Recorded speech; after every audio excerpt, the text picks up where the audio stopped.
আমি গ্যারান্টি দিয়ে বলতে পারি আমার এই রেসিপিটি যদি তোমরা ফলো করো তাহলে তোমরা আমার মতো পারফেক্ট মুচমুচে একটি চপের রেসিপি পাবে। তো আগে দেখে নি কি কি ইনগ্রেডিয়েন্টস লাগছে, তারপর রেসিপিটি শুরু করছি। তুমি দেখে নি আমরা কি কি লাগছে।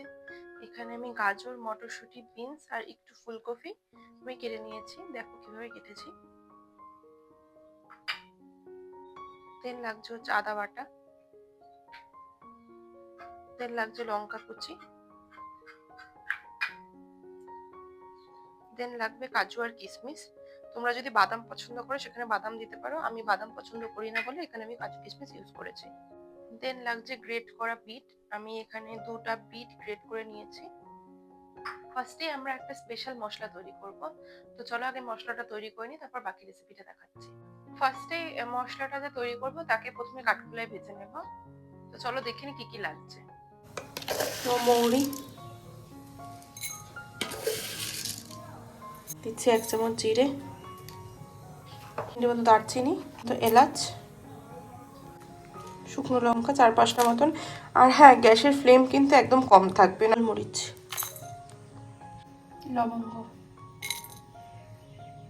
কাঠখোলা ভাজা হয়ে গেছে, এবার এটাকে একটু গুঁড়ো করে নেব। আচ্ছা, সাথে দেবো 1 চামচ মতো আমচুর, যখন মশলাটা পেস্ট করব তখন দিতে হবে। এই তো মশলাটা তৈরি। এটা কিন্তু শুধু এই চপে বলে না, যে কোনো নিরামিষ রান্নায় তোমরা ইউজ করতে পারো। আচ্ছা, এবার আমরা যাই মেন রান্নায়, মানে চপের যে পুরটা সেটা তৈরি করে। দিয়ে দেবো 5 ফোড়ন, কাঁচা লঙ্কা, এবার দিচ্ছি আদা বাটা,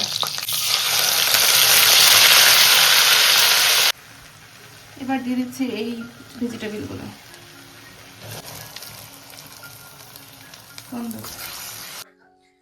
এই ভাজা হচ্ছে যে সবজিটা, এবার এটার মধ্যে একটুখানি নুন দেব। মোটামুটি সবজিটা মানে 50% হয়ে গেছে, এবার বিটরুটটা দিয়ে দেবো। দিয়ে দিলাম বিটরুট। বিটরুটটা কিন্তু গ্রেট করে নিলেই ভালো হবে।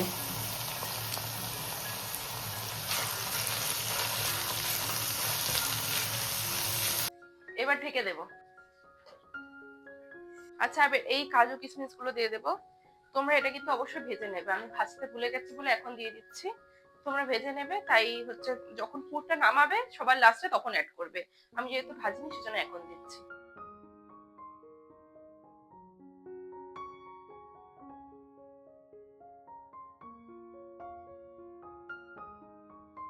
এবারে অ্যাড করবো যে মশলাটা আমরা তৈরি করে রেখেছিলাম সেটা।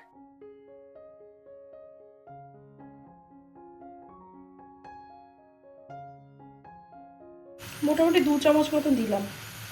এবার দেবো চিনি, এই চপটা যেহেতু মিষ্টি মিষ্টি হয় সেজন্য চিনিটা কিন্তু একটু বেশি দেবে।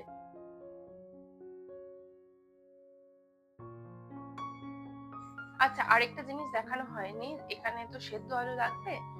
তো আলুটা তোমরা প্রেসার কুকারে দিয়ে সেদ্ধ করবে না, স্টিম করবে। মানে নিচে একটা বাটিতে জল দেবে, তার উপরে কোনো ঝাঁঝরি থালা বা কোনো ঝুড়ি টাইপের যদি স্টিলের থাকে সেটা বসিয়ে তার উপর আলুগুলো দিয়ে সেদ্ধ করবে।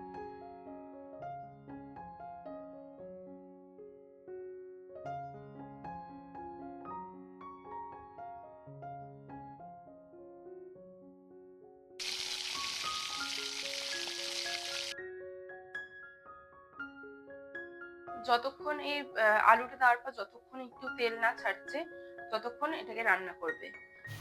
স্বাদ মতো নুন, জল দিয়ে একটা ব্যাটার করে নেব। খুব পাতলাও করবে না, খুব ঘনও রাখবে না।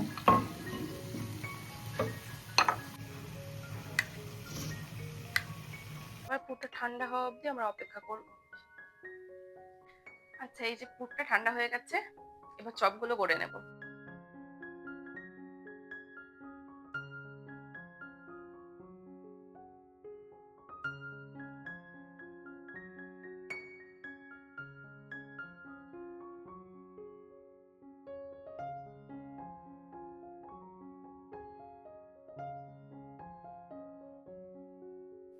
সব চপ বানানো রেডি, এবার আমরা এটাকে ডিপ ফ্রাই করে নেব।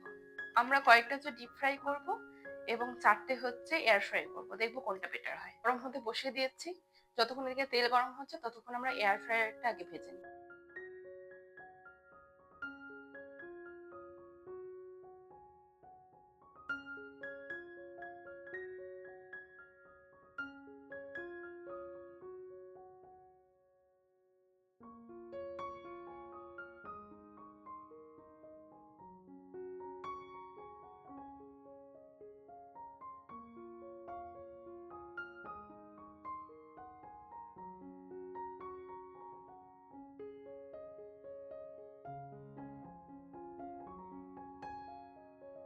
এয়ার ফ্রায়ারটা ওদিকে দিয়ে দিয়েছি। এবার এদিকে তেল গরম হচ্ছে, এবার ডিপ ফ্রাইটা করে নিই।